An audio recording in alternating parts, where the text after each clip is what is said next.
Mas é bom, né? Um banho pra eles. Deve ser que nem a gente, deve se sentir bem.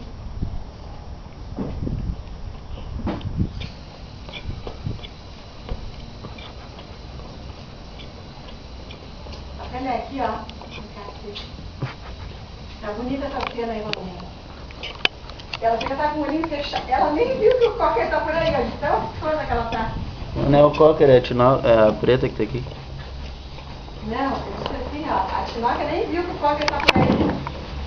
Porque geralmente ela não pega o outro, ela tem medo.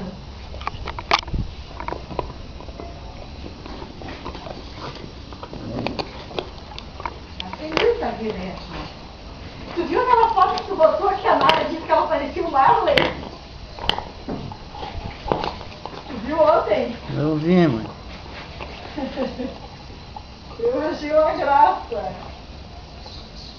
O pior é que ela tá parecida com o Marley ali mesmo, só mais bem preto. Tá igualzinho, mano. O Jordão disse que isso aí é o espírito do filme que todo mundo onde só falava no Marley, né? E é verdade. O Brasil inteiro assistiu aquele filme.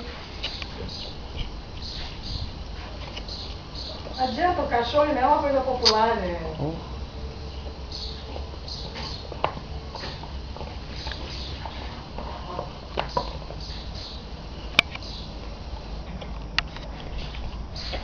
Sabia, né, que foi feita uma pesquisa, a tia Suzy que me falou, os comerciais que vendem mais é os que tem cachorro. Em primeiro lugar, cachorro. Em segundo lugar, criança. Já pensou? Que bom. Não, só tu ver como as pessoas estão cachorrentas.